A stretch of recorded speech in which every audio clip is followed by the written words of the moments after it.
En 6 ans de pouvoir sans partage, il n'avait jamais quitté son pays, en tout cas pas officiellement.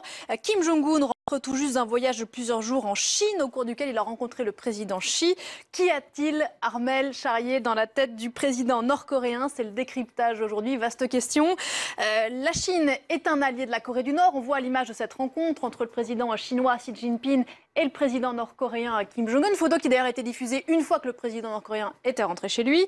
La Chine donc est un allié de la Corée du Nord. Les choses étaient compliquées depuis plusieurs mois. Pourquoi est-ce que Pékin a décidé de revenir dans ce jeu compliqué coréen ? De revenir et aussi évidemment de le faire savoir, parce que vous avez raison, tout le jeu médiatique consiste à montrer effectivement à quel point les deux chefs d'État s'entendent bien, à quel point la Chine fait attention à la Corée du Nord et reçoit dignement, avec un dîner officiel, avec des visites. On est effectivement sur la rencontre de deux chefs d'État. Et c'est certainement ça que vous voulez, en plus, le président de la Corée du Nord, c'est qu'il voulait à un moment donné être dans des négociations et dans des relations comme les autres. Et on voit aujourd'hui ce que c'est clairement ça qu'il a obtenu, c'est d'être comme les autres. Alors il a même la possibilité d'avoir des relations bilatérales avec les Chinois. Il a eu des relations bilatérales avec la Corée du Nord. Il demande d'avoir des relations bilatérales en rencontrant le président américain Donald Trump. Et bien finalement, les Chinois disent on est d'accord pour des relations bilatérales. Qu'est-ce qu'il y a derrière aussi? Il y a aussi finalement que Kim Jong-un, il s'en sort très bien. Et qu'on a vu qu'il reprenait les choses en main. On a vu effectivement qu'il y avait toute sa diplomatie avec sa sœur quand elle est allée aux Jeux Olympiques en Corée du Sud, l'annonce des négociations avec la Corée du Sud, l'annonce évidemment avec Donald Trump. Donc les Chinois, qui ont toujours été les parrains de la Corée du Nord, n'ont pas du tout envie de rester sur la ligne de touche. Et donc aujourd'hui, avec cette visite officielle, eh bien, c'est une capacité aussi de la Chine de rappeler qu'elle va intervenir dans les négociations et que la Corée du Nord ne sera pas seule.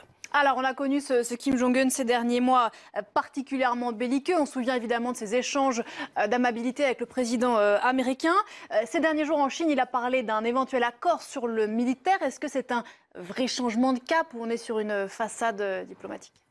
Alors, on est un peu entre les deux, parce qu'il faut effectivement tester, voir ce que ça peut donner. Indiscutablement, Kim Jong-un a des choses à mettre sur la table.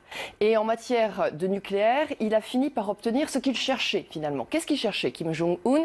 Il cherchait à être une puissance nucléaire de telle sorte qu'il ne puisse pas connaître le sort qu'avait connu Kadhafi ou qu'avait connu Saddam Hussein. Il s'est certainement dit que si Saddam Hussein un jour avait eu la bombe, eh bien, il n'aurait pas eu le destin qu'il a connu.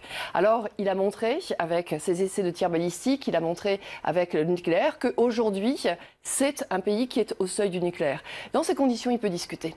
Parce que vous avez vu, tout de suite, tout le monde le prend au sérieux. Alors, il a effectivement lancé l'invitation aux Américains. Il y a effectivement cette rencontre avec la Corée. Mais derrière, je vous disais, il y a les Chinois qui rentrent dans le jeu aussi d'un seul coup.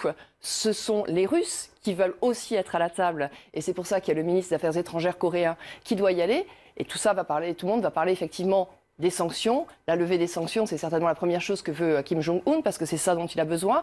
Alors on peut imaginer qu'il y ait des sanctions progressives. Il veut effectivement parler de dénucléarisation à condition que la sécurité lui soit accordée. C'est quoi la sécurité pour Kim Jong-un? C'est très simple. C'est que les soldats américains quittent la Corée du Sud. Alors 23 000 soldats qui quittent la Corée du Sud, les Américains vont certainement pas vouloir laisser l'ensemble, en plus aux Chinois. Et puis, la dernière chose qu'il peut éventuellement négocier, c'est d'avoir un statut un peu comme l'AIEA, avec l'AIEA, c'est-à-dire avec des visites pour faire des points de contrôle. Donc c'est un peu tout ça qu'il a sur la table. Maintenant, il va falloir voir quel est le jeu, effectivement, des autres dirigeants sur une question qui finalement était très, très sensible. Mais on voit qu'il aujourd'hui est en train de rentrer dans un jeu diplomatique fort intéressant.